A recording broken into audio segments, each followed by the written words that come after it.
Commander Lisa Kane looked out at the stars from the bridge of the coalition ship Starwind. The mission had been a success.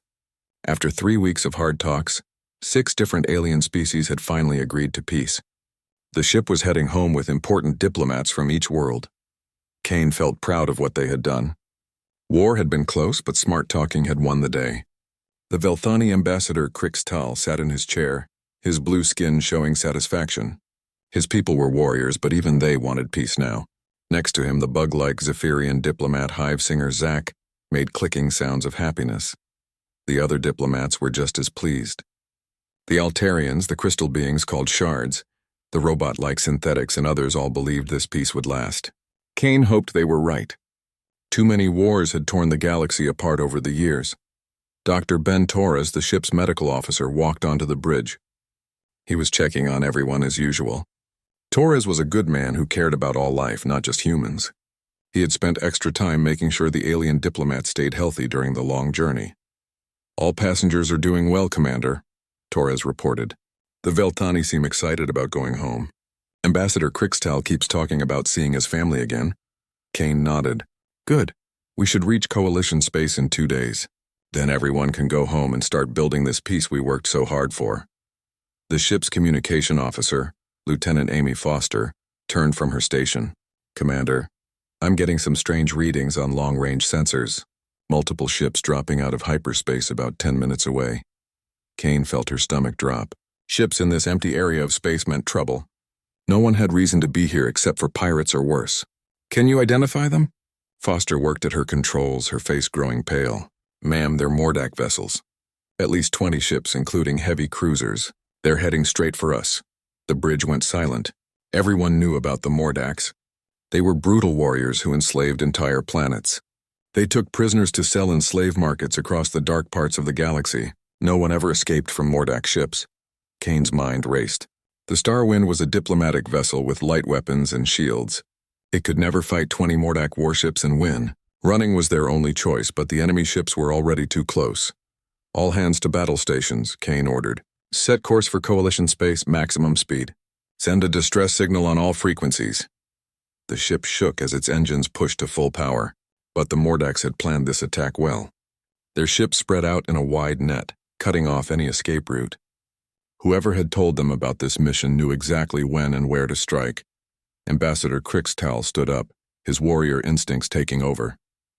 "Commander, my people have faced the Mordaks before. They show no mercy. They will try to take us alive for the slave markets." Kane knew he was right. The diplomats on this ship would be worth a fortune to Mordak slavers. Important people from 6 worlds would bring huge prices from their enemies or from rich collectors who wanted exotic slaves. "Incoming message from the lead Mordak ship," Foster reported. "Put it on screen," Kane said. A massive Mordak warrior appeared on the main display. His red skin was covered with battle scars and his forearms held different weapons. This was Captain Vashkul, one of the most feared raiders in known space. "Coalition vessel, you will surrender immediately," Vashkul growled. "Your passengers are valuable. Cooperate and your crew may live to serve us. Resist and everyone dies slowly." Kane straightened in her chair. "This is Commander Kane of the Coalition Diplomatic Service. You are attacking a ship under diplomatic protection. This is an act of war." Vashkul laughed, showing sharp teeth. "War? Your coalition is weak. You talk of peace while we take what we want. Surrender now or face the consequences." Kane cut the transmission. She turned to her crew. "All hands, prepare for combat. We may not win, but we'll make them pay for every life they take." The Mordak ships opened fire at the same time. Energy beams and missiles filled space around the Starwind. The ship's shields flared bright blue as they absorbed the attacks, but Kane could see they wouldn't last long against so much firepower. "Shields down to 60%, the tactical officer reported. "Hull damage on decks 4 and 7. We're losing power to the main engines." Kane gripped her chair as another wave of attacks hit them. The lights flickered and sparks flew from damaged control panels. The smell of burning electronics filled the air. Dr. Torres ran from station to station, helping injured crew members. Several aliens had been hurt when a power conduit exploded near the diplomatic quarters. He worked quickly to stop bleeding and treat burns. "Commander, we have to abandon ship," Foster called out. "The main reactor is becoming unstable." We have maybe 5 minutes before it goes critical. Kane's heart sank. She had hoped to at least damage some Mordak ships before dying. Now they would all die for nothing unless they could escape in the small life pods. All crew and passengers to the escape pods, Kane ordered. Emergency evacuation now. People ran through the corridors as emergency lights flashed red. The ship groaned and shook as more Mordak weapons hit it. Hull plates began to buckle under the assault. Kane made sure the diplomats got to safety first. Ambassador Crixtal wanted to stay and fight, but she pushed him toward the pods. The galaxy needed these peace talks to work. These beings had to survive. Dr. Torres helped the wounded into pods while Kane and Foster got the last crew members to safety. The ship was falling apart around them as they ran for the final escape pod. They barely made it inside before the automatic systems launched them into space. Through the small window, Kane watched the Starwind explode in a ball of fire. Her ship was gone, but at least the pods had gotten away. Then she saw the horrible truth. Mordak fighters were hunting down the escape pods one by one. Bright flashes in space showed each pod being destroyed. The raiders wanted no witnesses to their attack. "They're killing everyone," Foster whispered in shock. Kane counted the flashes. Pod after pod died under Mordak weapons. Only their pod seemed to have escaped notice so far, hidden in the shadow of a large piece of wreckage. Inside the crowded pod were 8 survivors. Besides Kane, Torres, and Foster, there was Clix, a young Altarian engineer. Vex 9, a synthetic being, sat quietly in one corner. Shard, a crystal creature, glowed dimly in the low light. Thek, a Velthani warrior, checked his wounds from the attack. The pod's engines were damaged, leaving them drifting in space. Their emergency beacon was working, but it had limited range. No coalition ships patrolled this empty area of space. They were alone with limited air, water, and food. Kane looked at the faces around her. These beings had trusted her to keep them safe. She had failed. Now they would all die slowly in the cold emptiness of space, forgotten and alone. The stars looked different now. Instead of points of light showing the way home, they seemed cold and distant. Death was coming for them all, and there was nothing Kane could do to stop it. But she was wrong about one thing. They were not alone in the darkness. Something was watching from far away. Something that would not let them die without a fight. Help was coming, though it would arrive in a form none of them expected. 3 days passed in the small escape pod. The air was getting thick and hard to breathe. 8 beings from different worlds were crammed into a space meant for 4 humans. Everyone was getting angry and scared. Commander Kane tried to keep order, but it was getting harder each hour. The different species had different needs for air, food, and water. What one group needed might poison another. Dr. Torres worked without rest to keep everyone alive. The Velthani warrior Thek was getting more upset each day. His people were proud fighters who hated feeling helpless. He kept saying humans were too weak to survive in space. His large body took up much room in the small pod. "We should have died fighting on the ship," Thek said for the 10th time. "This slow death brings no honor. My ancestors would be ashamed." The crystal being called Shard made musical sounds that meant disagreement. "Organic life forms like yourself always think of violence first. Logic says survival comes before honor." Clix, the young Altarian engineer, looked up from the control panel he was studying.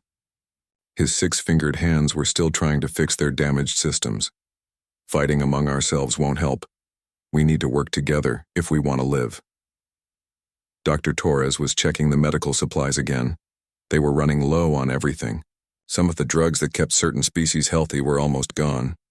He had to make hard choices about who got what medicine. "Doctor, how long do we have?" Kane asked quietly. Torres looked tired and worried. "If we keep using air at this rate, maybe 2 more days. Food will run out tomorrow. The recycling systems are working, but barely. And we're going to lose heat soon." Kane felt the weight of command pressing down on her. She had to decide who lived and who died. Some species could survive longer without food or air than others. The hard choice was coming whether she wanted it or not. Vex 9, the synthetic being, had been quiet since the attack. Now it spoke in its mechanical voice. "This unit can shut down for long periods to save resources. Organic life forms should use available supplies." Foster shook her head. "We're not leaving anyone behind. We all make it or none of us do." Noble words, Shard replied with sounds like breaking glass. But logic suggests the pod cannot support all life forms much longer. Difficult decisions must be made soon. Kane looked out the small window at the empty space around them. No ships, no planets, nothing but cold stars that seemed to mock their situation. Their distress beacon kept sending out signals. But who would hear them in this forgotten part of space? The pod's computer kept giving bad news. Their orbit was slowly falling toward the system's dead star. In about a week, they would be pulled into the burning surface. Even if they could stretch their supplies that long, they would still die. Dr. Torres was working on a new problem. The different species in the pod were starting to get sick from breathing each other's air. Humans could handle most alien atmospheres, but the reverse wasn't always true. The atmospheric mix is becoming toxic for some of our passengers, Torres reported. Thex people need more oxygen than we can provide. Shard doesn't breathe air at all, but the crystal matrix is getting unstable without proper energy inputs. Kane made her first hard decision. We'll put people into medical stasis to save air and food. Volunteers first, then we'll draw lots if we have to. Several beings offered to go under immediately. Dr. Torres started preparing the stasis equipment, but there were only 3 units in the pod. More people would die awake than asleep. Clicks suddenly made excited sounds. Commander, I think I can boost our distress signal. If I use power from the stasis units, we might reach Coalition space. But whoever goes under won't wake up if the power fails. It was another terrible choice. Use the power to call for help, or keep people alive longer while they drifted in space. Kane felt the eyes of 7 different beings watching her. They were all waiting for her to decide who lived and who died. Before she could answer, Foster called out from the sensor station. Contact. Multiple ships approaching from the edge of the system. They're running dark, no identification signals. Everyone in the pod went silent. Ships with no identification usually meant pirates or worse. The Mordax might have come back to make sure no one survived their attack. Kane looked at the sensor display. 6 ships were moving toward their position. They were trying to stay hidden using asteroids and debris to block sensor scans. Whatever they wanted, it wasn't good news for the survivors. Can we tell what type of ships they are? Kane asked. Foster worked at the controls, but the sensors were damaged and the information was unclear. They're big, Commander, bigger than anything the Mordax had, but I can't get clear readings on their weapons or design. Dr. Torres stopped his medical work to look at the display. Maybe they're Coalition ships looking for survivors from our mission. Thek made a sound like a growl. Coalition ships would identify themselves. These are hunters looking for prey. We should prepare to fight. Shard's crystal body flickered with nervous energy. This unit calculates survival probability at less than 5% if hostile forces board this pod. Kane felt her heart racing. They had survived the Mordak attack and 3 days of slow starvation, only to face new enemies when they were weakest. Whatever was coming for them, they couldn't fight it with no weapons and barely any power. The pod's emergency systems detected the approaching ships and tried to hide their heat signature. But it was too late. The hunters had found them, and there was nowhere to run in the tiny escape pod. Vex 9's mechanical voice was calm as always. If these are hostile forces, this unit recommends destroying the pod to prevent capture and interrogation. Death is preferable to slavery. Kane thought about it. Quick death might be better than what the Mordax or other raiders would do to them. But she couldn't give up while people were still alive. Maybe these ships were friends after all. We wait and see, Kane decided. If they're hostile, we'll fight with whatever we have. If they're friends, we're saved. Either way, we face it together. The 6 ships came closer, still running without lights or signals. They moved like predators stalking wounded prey. Whatever they wanted from the small escape pod, Kane was sure it wasn't rescue. Foster suddenly looked up from her instruments. Commander, I'm getting power readings I've never seen before. These ships are using some kind of advanced technology. It's not Mordak, and it's not Coalition either. Kane felt a chill run down her spine. Unknown technology meant unknown enemies. After dealing with brutal Mordax, she didn't want to find out what other horrors the galaxy might contain. The mysterious ships were almost in weapons range now. Soon they would know if these newcomers meant salvation or death. Kane looked around at her companions and hoped she hadn't led them all to an even worse fate than slow starvation in space. The 6 ships moved closer to the escape pod like wolves closing in on wounded prey. Kane watched through the small window as searchlights began sweeping through the debris field. These weren't rescue ships looking for survivors. These were hunters making sure nothing escaped their net. Captain Vashkul stood on the bridge of his flagship, the Bloodfang. The massive Mordak warrior was angry that his easy raid had taken so long. His orders were simple: kill all witnesses to the attack on the diplomatic ship. Dead beings couldn't report Mordak movements to coalition forces. Scan every piece of wreckage, Vashkul ordered his crew. I want that escape pod found and destroyed. No one survives to tell tales about our raid. The Mordak captain had built his reputation on being thorough. Other raiders might leave survivors by accident, but not Vashkul. His success came from making sure no one ever escaped his attacks. Fear was his greatest weapon. Inside the escape pod, Kane watched the enemy ships spread out in a search pattern. Their powerful lights cut through space like bright swords, checking behind every asteroid and chunk of metal. It would only be a matter of time before they were found. Power down all systems, Kane whispered. Everything except life support. Maybe we can hide our heat signature long enough for them to give up. Dr. Torres worked quickly to shut down unnecessary equipment. The pod went dark and cold as energy flowed only to the air recyclers and basic systems. Everyone huddled together to share body heat as the temperature dropped. Thek, the Velthani warrior, checked the small emergency weapons in the pod. There were only 3 energy pistols and some basic tools. Against 6 warships with hundreds of crew members, they might as well throw rocks. We cannot fight them with these toys, Thek said quietly. But we can die with honor. My blade may be small, but it will taste Mordak blood before I fall. The crystal being shard flickered dimly in the darkness. Honor is a concept this unit does not understand. Survival should be the primary goal. Perhaps surrender would allow continued existence. Kane shook her head. You don't know the Mordaks like I do. They don't take prisoners except for the slave markets. We're more valuable dead than alive right now. Young Klix was still working on the damaged beacon system. His 6 fingers moved carefully over the alien circuits, trying to boost their distress signal without using too much power. If coalition ships were anywhere in the area, they needed to know about the Mordak raiders. Almost finished, Klix whispered. One strong signal pulse might reach friendly forces, but it will also tell the Mordaks exactly where we are. Foster monitored the enemy ships through the pod's passive sensors. The Mordaks were being very careful, checking each piece of debris before moving to the next. Their search pattern was perfect, leaving no hiding place unchecked. They're professionals, Foster reported. This isn't some random pirate attack. They planned this raid carefully and they're not leaving anything to chance. Vex 9, the synthetic being, had been calculating their chances of survival. This unit estimates 14 minutes before Mordak vessels reach our position. Probability of successful hiding is less than 8%.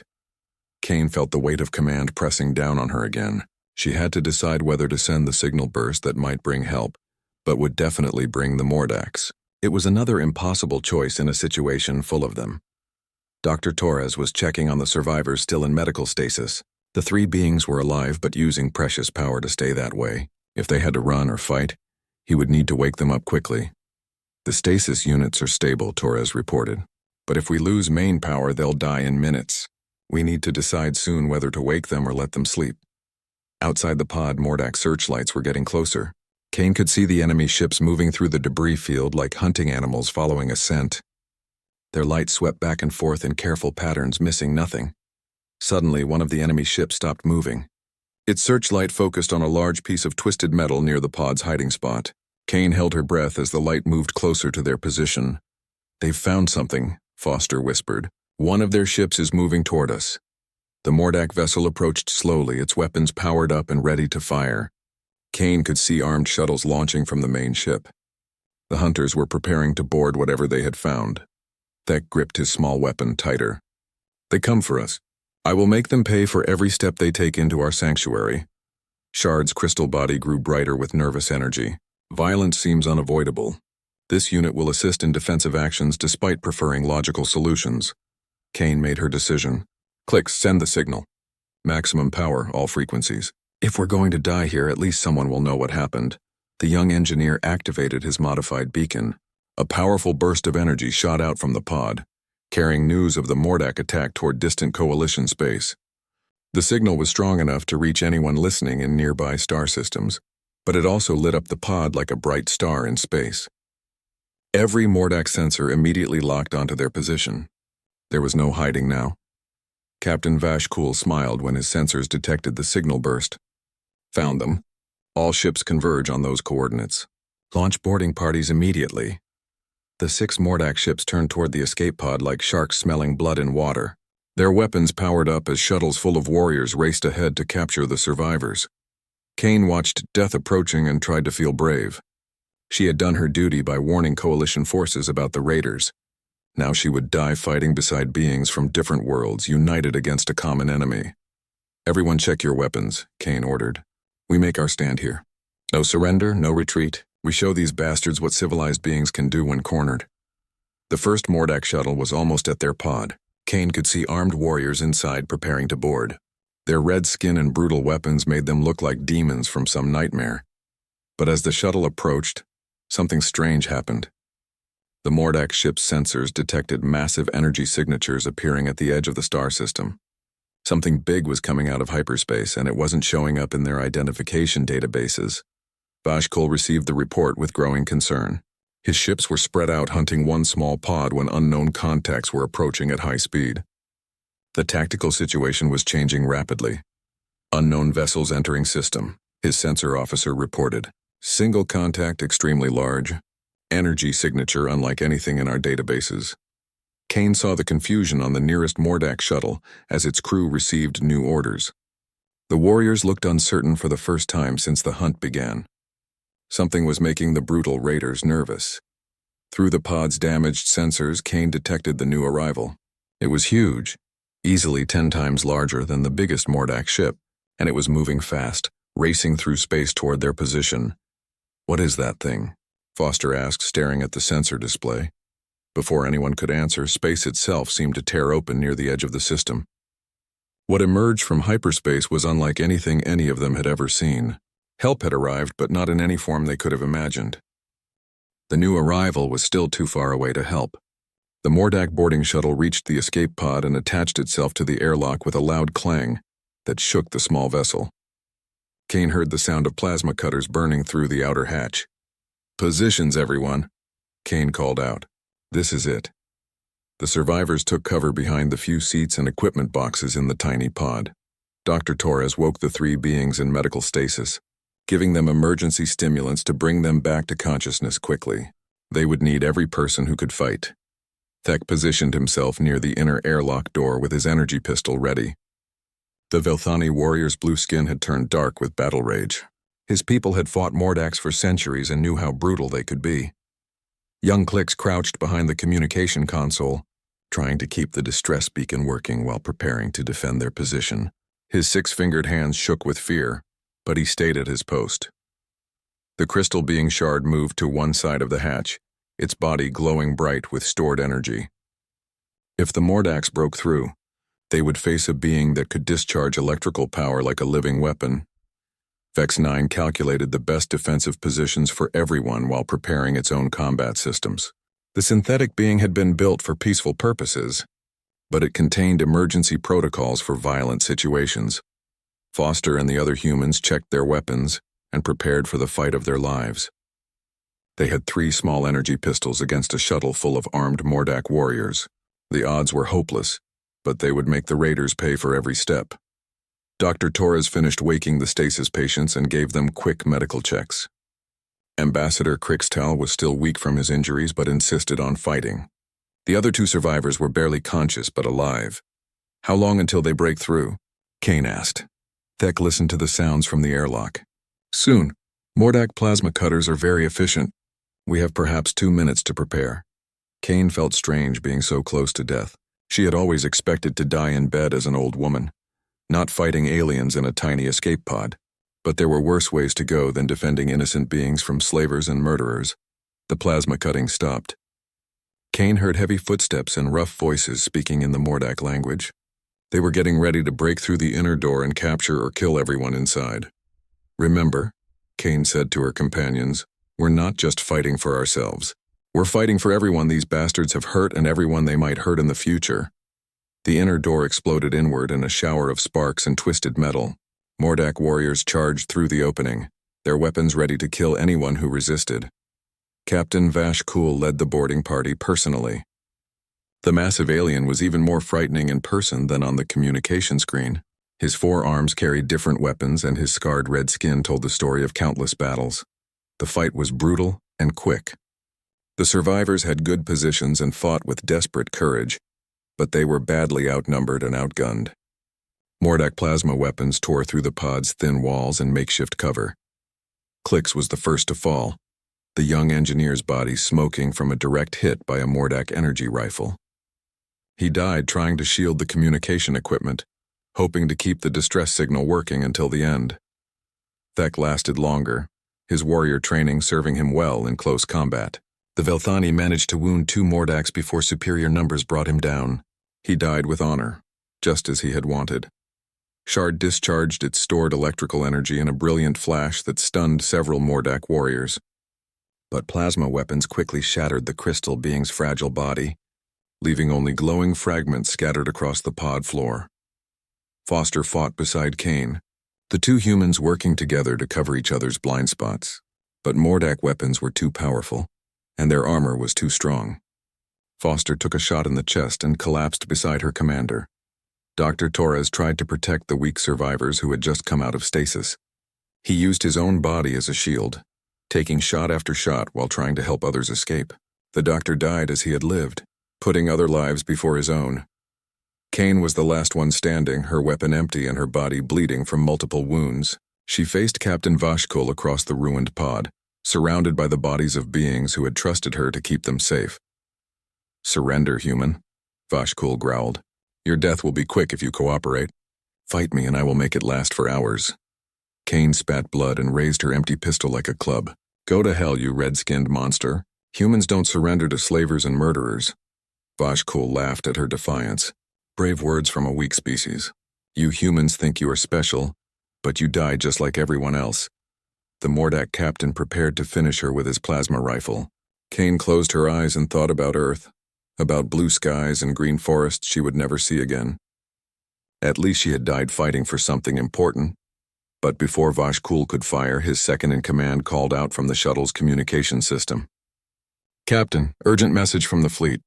Unknown vessel approaching at high speed. Readings are off the scale." Vash Kool lowered his weapon and activated his communicator. "What do you mean off the scale?" "Identify the ship." "We cannot, sir. It's larger than anything in our databases. Energy output suggests massive weapon systems. The vessel will reach us in 10 minutes. Kane opened her eyes and saw confusion on the Mordak captain's face. Whatever was coming had the brutal raiders worried. Maybe there was hope after all, even if it came too late for most of her companions. Vash Kool looked down at Kane with new interest. "What do you know about this ship, human? Is it one of yours?" Kane managed a bloody smile. "I don't know what's coming for you, but I hope it sends you straight to whatever hell your species believes in." The Mordak captain struck her across the face with one of his 4 hands. Kane's head snapped back and she tasted more blood. But she was still smiling when she looked up at him again. "Captain," another voice called from the shuttle, "the unknown vessel has increased speed. It will be in weapons range in 5 minutes. Recommend immediate withdrawal to safe distance." Vash Kool was torn between finishing his prisoners and preparing for a possible fight with an unknown enemy. His warrior instincts told him to kill the witnesses and face whatever was coming with his full fleet ready for battle. Kane used his hesitation to look around the ruined pod. So many good beings had died here. Klix with his brilliant mind, Thek with his warrior's heart, Dr. Torres with his endless compassion for all life. They deserved better than to die forgotten in empty space. But maybe their deaths would not be meaningless. The distress signal was still broadcasting, and something was coming to investigate. Whether it brought rescue or revenge, at least someone would know what had happened here. Vash Kool made his decision. "Kill the human and prepare for combat. We will deal with this unknown ship as we have dealt with all enemies. The Mordak Empire fears nothing." He raised his plasma rifle toward Kane's head. She looked up at him without fear. thinking of all the beings who had died protecting others. If this was her end, at least she would die in good company. The weapon's charging sound filled the small pod. In seconds, Kane would join her fallen companions. She hoped whatever was coming would make the Mordax pay for every life they had taken. Before Vashkul could pull the trigger, space itself seemed to tear open like fabric being ripped apart. The hyperspace exit was unlike anything the Mordax had ever seen. Instead of the usual blue flash of ships arriving from faster-than-light travel, this was a wound in reality that bled darkness. What emerged from that tear in space was a nightmare made real for anyone who preyed on the innocent. The ship was massive beyond belief, easily 3 times larger than the biggest Mordax vessel. Its hull was black as the void between stars, seeming to absorb light rather than reflect it. Captain Jake Mitchell stood on the bridge of the human dreadnought Iron Thunder, watching his target through the main display. His weathered face showed no emotion as he studied the Mordax fleet. He had been hunting these particular raiders for 3 weeks, following a trail of destroyed ships and murdered crews. Mitchell was a veteran of humanity's early contact with aggressive alien species. He had learned that some beings only understood one language: superior firepower. The Iron Thunder was humanity's answer to those who thought humans were weak prey. Captain, his first officer commander Amy Foster reported, "We have 6 Mordax vessels in a search pattern around debris from a coalition ship. Sensors detect life signs in one of their shuttles attached to a small escape pod." Mitchell's jaw tightened. The Mordax were finishing off survivors from their latest attack. He had seen this pattern too many times before. The raiders would kill every witness to maintain their reputation for leaving no survivors. Chief Engineer Collins, "Status report," Mitchell ordered. Chief Pete Collins looked up from his engineering station. "All systems green, Captain. Main guns are charged and ready. Point defense systems are online. We're ready for whatever they want to throw at us." Lieutenant Sam Davis, the weapons officer, was studying the enemy formation through his targeting systems. 6 vessels, Captain. 2 heavy cruisers, 3 destroyers, and 1 fast attack ship. They're spread out, but we can take them all. Mitchell had trained his crew well. The Iron Thunder represented humanity's most advanced military technology, built after years of studying alien warfare. Every system had been designed to outfight anything the galaxy could produce. "Open communication channels to the Mordax fleet," Mitchell ordered. "All frequencies." The communication officer activated the systems and nodded to the captain. Mitchell's voice cut across space like a blade, reaching every Mordax ship simultaneously. "Attention, Mordax vessels. This is Captain Jake Mitchell of the human warship Iron Thunder. You have attacked a coalition diplomatic mission and are now executing survivors. Release all prisoners immediately or face the consequences." On his flagship, Captain Vashkul received the message with a mixture of anger and curiosity. He had never seen a human ship this large, and its energy readings were impressive. But 6 Mordax vessels should be able to handle any single enemy. "Human Captain," Vashkul responded. "You are outnumbered and outgunned. Withdraw immediately or join your coalition friends in death. The Mordax Empire takes no prisoners today." Mitchell's expression didn't change, but his crew could feel the cold anger radiating from their captain. He had seen too many innocent beings die at the hands of raiders and slavers. Today it would end differently. "You have 30 seconds to release the prisoners and surrender," Mitchell replied. "After that, I consider you hostile targets and will respond accordingly." Vashkul laughed at the human's demand. 30 seconds? I will give you 10 seconds to run like the coward you are. Otherwise, learn what happens to those who challenge the mighty Mordax." Mitchell nodded to his weapons officer. "Lieutenant Davis, target their lead vessel. Show them what human engineering can do." The Iron Thunder's main gun was a magnetic acceleration cannon that fired projectiles at a significant fraction of light speed. When the weapon discharged, it released enough kinetic energy to shatter a moon. The shot took less than 2 seconds to cross the distance between ships. Vashkul's flagship simply ceased to exist, vaporized by the incredible impact. Where a massive warship had been moments before, there was nothing but expanding gas and debris.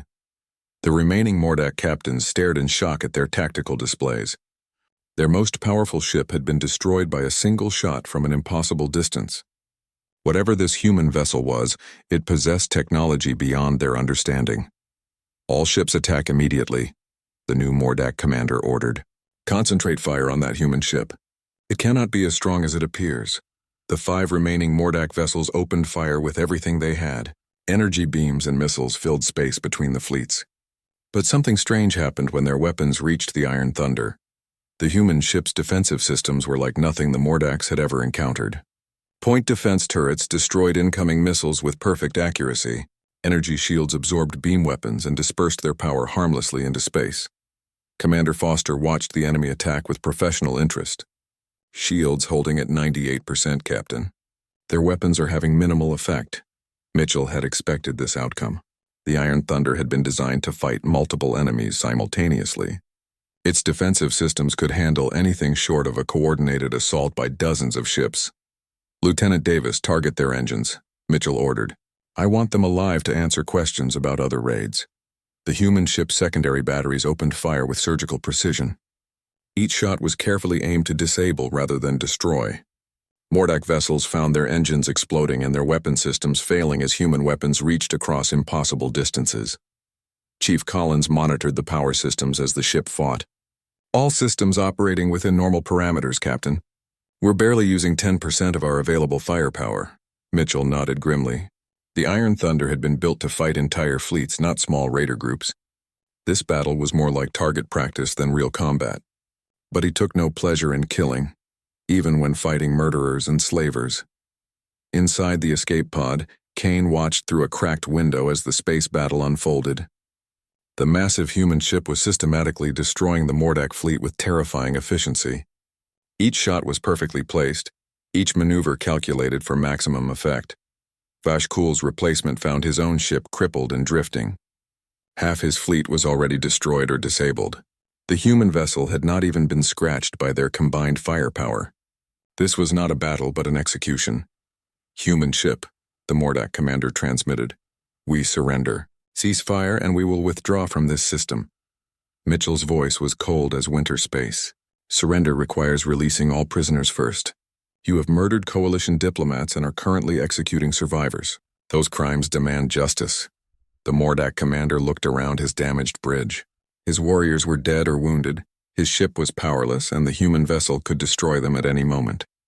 Pride was a luxury he could no longer afford. The prisoners will be released immediately, he transmitted. Please show mercy to my remaining crews. Mitchell turned to his first officer. Amy, prepare search and rescue teams. Get medical teams ready for multiple species casualties, and tell security to prepare holding cells for Mordak prisoners. Commander Foster began coordinating the rescue mission, while the Iron Thunder moved closer to the escape pod. The massive human ship blocked out the stars as it approached, its dark hull bristling with weapon systems that had just proven their terrible effectiveness. Kane felt hope returning for the first time since the attack began.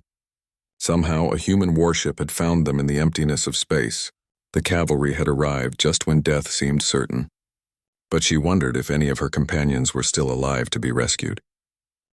The Iron Thunder's main gun spoke again, and another Mordak destroyer vanished in a flash of superheated plasma. Captain Mitchell watched the destruction with cold satisfaction. These raiders had killed too many innocent beings to deserve mercy. Status report on the remaining hostiles, Mitchell ordered. Lieutenant Davis checked his targeting display. 3 ships left, Captain. 2 are badly damaged and trying to retreat. 1 is still attacking, but their weapons can't penetrate our shields. Commander Foster monitored the rescue operations while keeping track of the battle. Search teams are approaching the escape pod, Captain. Medical teams standing by for casualties. We're detecting multiple life signs, but several are very weak. Mitchell nodded grimly. He had seen what Mordak raiders did to their prisoners. Every minute those survivors spent in enemy hands was another minute of suffering. The sooner this battle ended, the sooner they could help the wounded. The Iron Thunder's secondary batteries opened fire on the remaining Mordak vessels. Each shot was precisely aimed to disable engines and weapons without completely destroying the ships. Mitchell wanted prisoners who could provide information about other raider activities. Chief Collins called out from his engineering station. All weapon systems operating at peak efficiency, Captain. We could maintain this rate of fire for hours without straining our power systems. The human ship had been designed for extended combat against multiple enemies. Its fusion reactors could power the massive weapon systems indefinitely. The Mordaks had chosen the wrong target for their raid. Inside the damaged escape pod, Kane watched through the window as human rescue teams approached in armored shuttles. The sight of those shuttles with their bright rescue markings was the most beautiful thing she had ever seen. Dr. Torres was barely conscious, his body broken from protecting the other survivors. He had used himself as a shield against Mordak weapons, taking multiple shots to keep his patients alive. The human doctor's sacrifice had saved lives, but at terrible cost to himself. The rescue teams cut through the pod's damaged airlock with precision tools. Human medics rushed inside, their equipment already scanning for life signs and injuries. They worked with practiced efficiency, having dealt with alien biology many times before. "We have 7 survivors," the team leader reported to the Iron Thunder. 3 humans, 2 in critical condition. 4 aliens, various species, all requiring immediate medical attention. Kane tried to speak as the medics worked on her wounds, but her voice came out as a whisper. "The doctor, save him first. He protected everyone." The human medic smiled reassuringly while treating her injuries. "We're taking care of everyone, Commander. Our medical bay has the best alien biology specialists in the fleet. Everyone's going to make it." On the Iron Thunder's bridge, Mitchell watched the last Mordak vessel try to escape into hyperspace. Its engines had been damaged by human weapons, preventing the jump to faster-than-light speeds. The raider was trapped in normal space with nowhere to run. "Shall we finish them, Captain?" Davis asked, his finger hovering over the firing controls. Mitchell considered the question. Part of him wanted to destroy every Mordak ship for what they had done to innocent diplomats. But prisoners could provide valuable intelligence about other raider operations. "Disable their remaining systems," Mitchell ordered. "I want them alive for questioning." The Iron Thunder's weapons reached out one final time, carefully destroying the last enemy ship's engines and communication systems. The Mordak vessel drifted helplessly in space, its crew trapped and awaiting capture. Commander Foster coordinated the boarding operations while monitoring the rescue mission. "Medical teams report stable condition on all survivors, Captain. They're being transported to our medical bay now." Mitchell felt some of the tension leave his shoulders. The survivors would live, and the raiders who had attacked them were defeated or captured.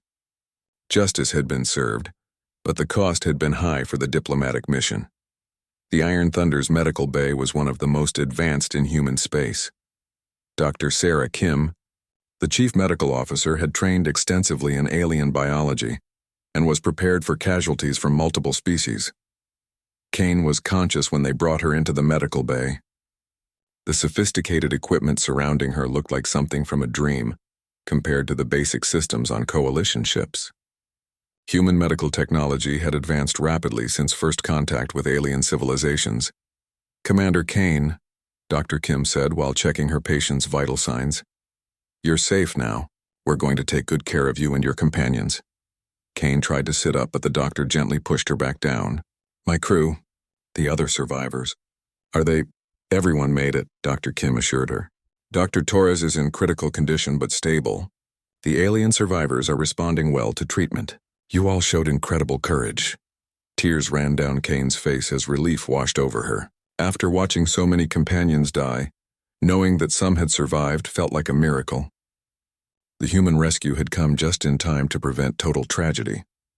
On the bridge, Mitchell received reports from his boarding teams who had captured the surviving Mordaks.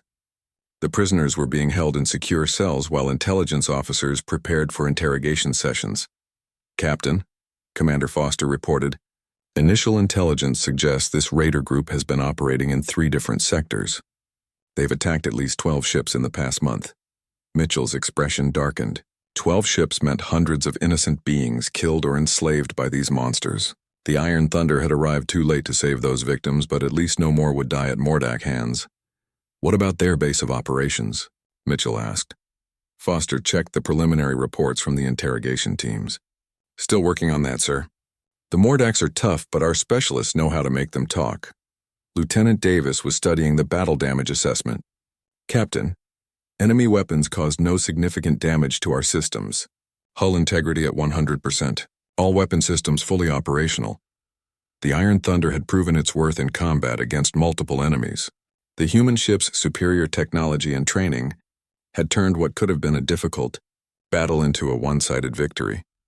Mitchell walked to the main display and studied the debris field where the battle had taken place. Pieces of Mordak ships drifted in space alongside wreckage from the Coalition diplomatic vessel. Too many good beings had died here. Commander Foster, prepare a full report on this incident for Fleet Command, Mitchell ordered. Include recommendations for increased patrols in this sector. Foster nodded and began working on the report.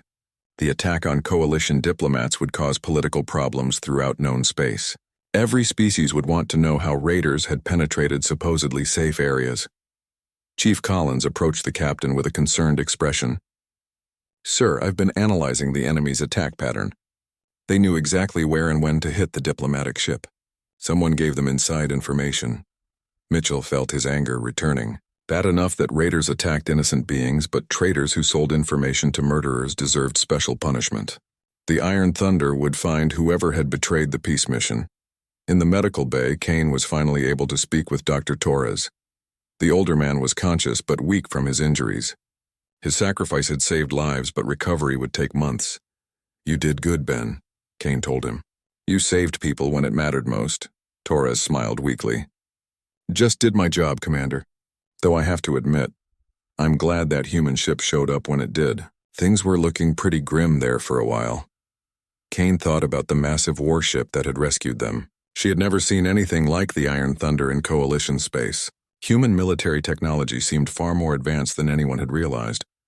I wonder who they were, Kane said. That ship appeared like something from a legend. Dr. Kim overheard the conversation while checking on her patients. The Iron Thunder is one of our deep space patrol vessels, Commander. Captain Mitchell and his crew specialize in hunting raiders and pirates. Kane felt grateful that such protectors existed in the dark spaces between stars. When civilized beings faced monsters, it was good to know that someone would come for them. The human ship had burst from darkness like an avenging angel, bringing justice to those who preyed on the innocent. Captain Mitchell stood before the captured Mordak commander in the Iron Thunder's interrogation chamber. The alien warrior was chained to a chair designed for multiple species, his forearms secured and his weapons removed. Even captured, the red-skinned raider looked dangerous. I am Captain Thokvar of the Mordak Empire, the prisoner said with typical alien arrogance. You will treat me according to the rules of war or face the wrath of my people. Mitchell studied the alien with cold eyes. He had read the files on Mordak raiders and knew exactly what kind of monster he was facing. These beings had enslaved entire worlds and murdered millions of innocents. The rules of war don't apply to pirates and slavers, Mitchell replied. You attacked a diplomatic vessel under Coalition protection. That makes you a criminal, not a soldier. The human captain activated a holographic display showing images from previous Mordak raids. Destroyed ships, murdered crews, and enslaved populations filled the air between them. The evidence of alien brutality was overwhelming. We have records of 17 attacks by your fleet in the past 6 months, Mitchell continued. 437 confirmed deaths. Over 200 beings sold into slavery. You're going to tell me about every one of them. Thokvar laughed with genuine amusement. Humans are weak. You lack the stomach for what must be done to extract information. My people have resisted interrogation by species far more capable than yours. Mitchell pressed a control on his chair. The chamber's lights dimmed and the temperature dropped several degrees. When he spoke again, his voice was quiet and deadly serious. You're right that humans are different from other species. We don't torture prisoners for information. We don't need to. We have better methods. The captain activated another display showing detailed scans of Mordak brain structure. Human scientists had studied captured raiders for years, mapping their neural pathways and psychological weaknesses.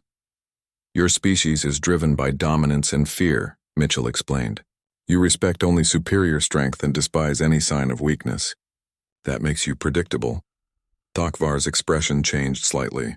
The human seemed to know things about Mordak psychology that even some Mordaks didn't understand. This interrogation might be more difficult than expected. Mitchell stood and walked around the restrained prisoner. Here's what's going to happen. You're going to tell me everything about your operations. Base locations, fleet movements, future targets, everything. The Mordak commander snarled.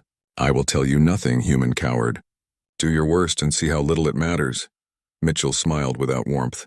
I'm not going to hurt you. I'm going to do something much worse from your perspective. I'm going to make you irrelevant. The captain activated a third display showing the Iron Thunder's weapon systems and capabilities. The Mordak's eyes widened as he saw specifications that seemed impossible for any single ship. "This vessel represents the latest in human military technology," Mitchell explained. "We built it specifically to hunt raiders like you. Your entire fleet lasted less than 10 minutes against one human ship." Thakvar tried to maintain his composure, but the human's words were having an effect. The brief battle had indeed been completely one-sided. None of his ships had even damaged the enemy vessel. Mitchell continued his psychological assault. "We don't need information from you to find your bases. Our sensors can track hyperspace signatures left by your ships. We'll follow the trail back to every world you operate from." The captain showed images of other Mordak fleets that had been destroyed by human forces. Ship after ship reduced to scrap metal by superior weapons and tactics. The pattern was always the same: total defeat for the raiders.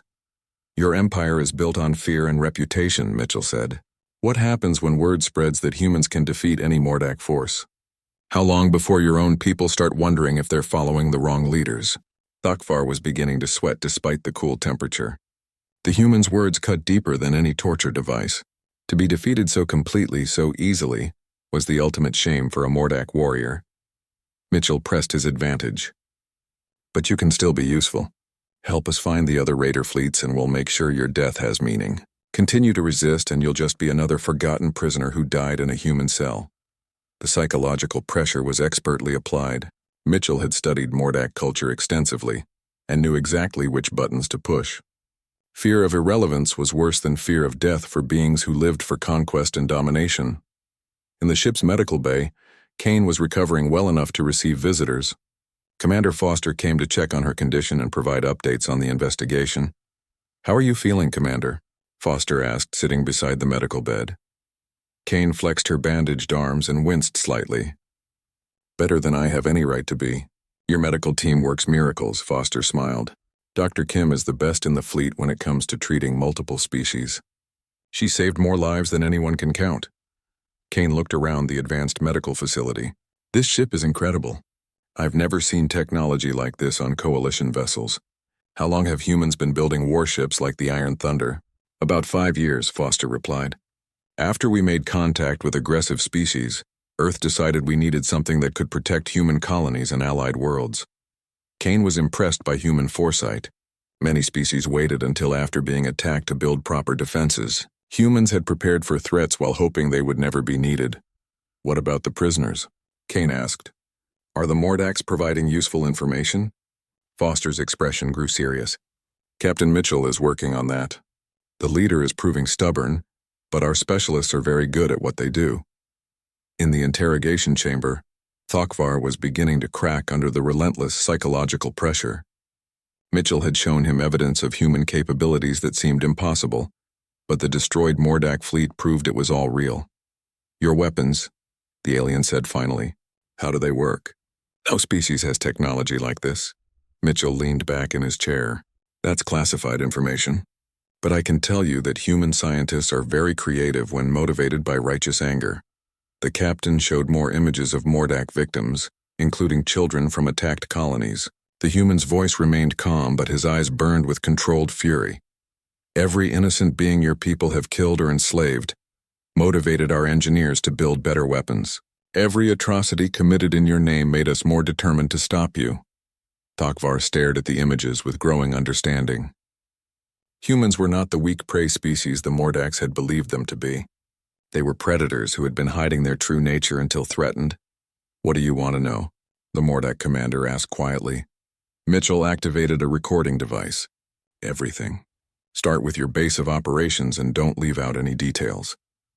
As the alien began to speak, Mitchell felt satisfaction that justice was finally being served. The information would help human forces locate and destroy other raider fleets before they could attack more innocent beings. The Iron Thunder had proven that humans could protect the innocent and punish the guilty. In the dark spaces between stars, word was already spreading about the mysterious ship that had appeared like an avenging angel to rescue Coalition diplomats, Mordak raiders throughout. The galaxy would soon learn to fear the sight of human warships emerging from the darkness.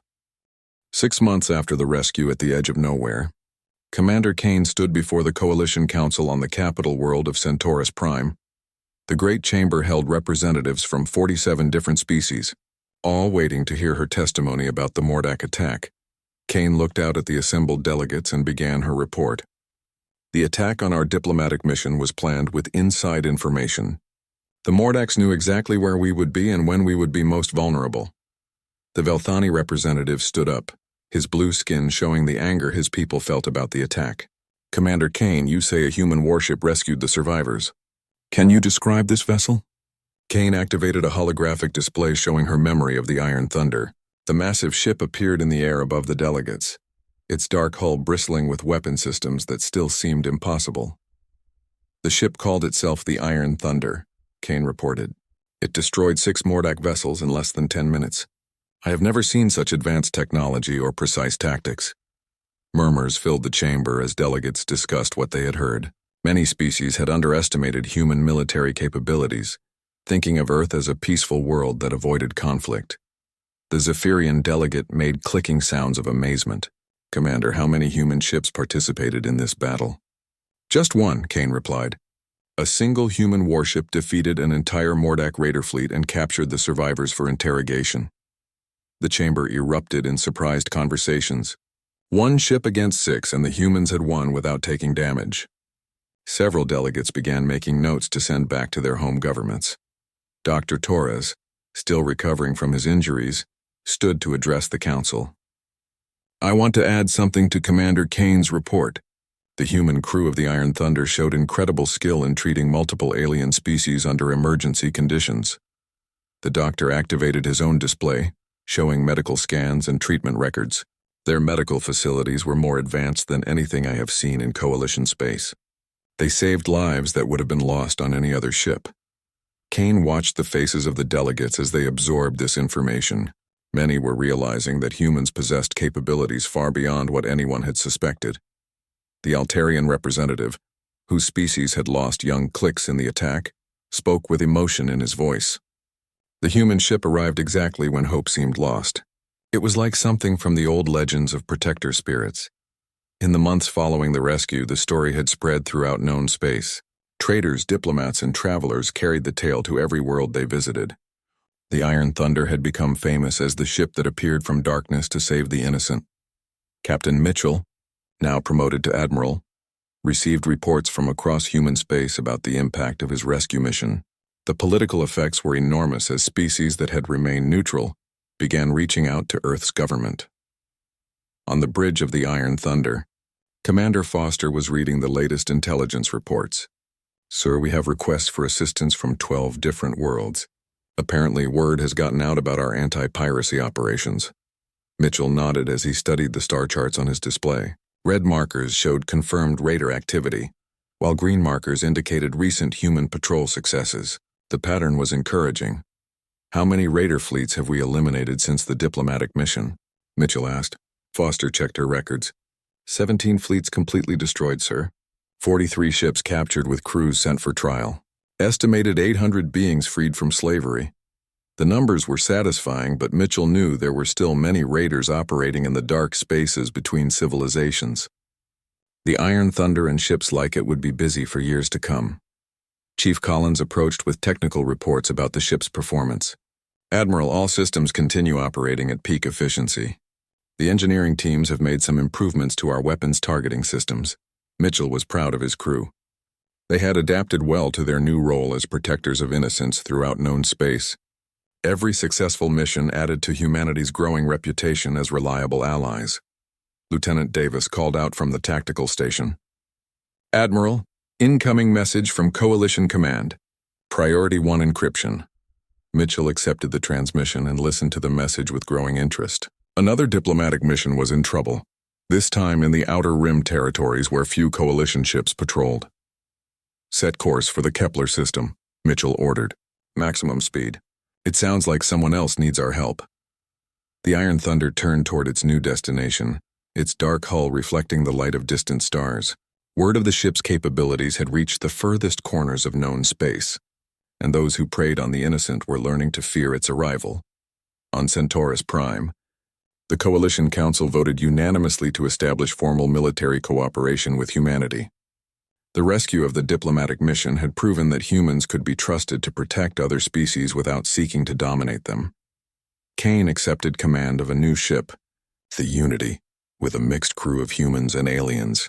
Her mission was to patrol the same routes where she had once drifted helpless, ensuring no other diplomats would face such abandonment. Dr. Torres, fully recovered from his injuries, chose to serve aboard the Unity as Kane's chief medical officer. His experience treating multiple species under combat conditions made him valuable to the integrated crew. The rescued alien survivors became advocates for humanity within their respective governments. Their testimony about human courage and skill opened diplomatic channels that had been closed for decades. Thokvar, the captured Mordak commander, provided information that led to the destruction of the main Mordak staging base. The Raider Empire began to collapse as human forces systematically eliminated their fleets and freed their victims. Throughout known space, the story of the Iron Thunder grew in the telling. Spacers spoke of the ship that emerged from darkness like an avenging angel, bringing justice to those who thought themselves beyond reach. The legend became reality as more human ships joined the deep space patrols. Raiders and pirates learned that attacking innocent beings would bring swift retaliation from vessels that seemed to appear from nowhere. Kane stood on the bridge of the Unity, watching stars wheel past as her ship patrolled the trade routes. Her mixed crew worked together with efficiency that would have seemed impossible before the attack. "Commander," her communications officer reported, "we're receiving a distress call from a freight convoy. They're under attack by unknown raiders." Kane felt the familiar rush of purpose. Set course to intercept. All hands to battle stations. The Unity turned toward the source of the distress call, its weapons powering up for combat. Kane thought about the Iron Thunder and Captain Mitchell, knowing that somewhere in space the legendary ship was also racing to help those in need. The universe had learned an important lesson from the rescue mission that had started it all. No one would be left for dead while human ships patrolled the void. In the darkness between stars, help would always come for those who needed it. The reputation of humanity as protectors rather than conquerors spread to species that had never made contact with Earth. First contact missions became easier as aliens learned that humans could be trusted to keep their word and protect the innocent. The Iron Thunder continued its patrols, appearing wherever raiders and pirates thought they could operate safely. The ship had become more than a weapon. It was a symbol of hope for the oppressed and fear for those who preyed on the weak. Years later, historians would mark the rescue of Commander Kane's escape pod as the moment when humanity truly joined the galactic community. Not as conquerors seeking empire, but as protectors ensuring that civilization could flourish in the vast darkness of space. The legend lived on, carried by those who had been saved, and those who knew someone who had been saved. In the deepest, darkest corners of known space, beings told their children about the ships that came from nowhere to help those who could not help themselves. And in that darkness, the Iron Thunder and vessels like it continued their eternal patrol, making sure that no innocent being would ever be truly alone when death came calling from the void.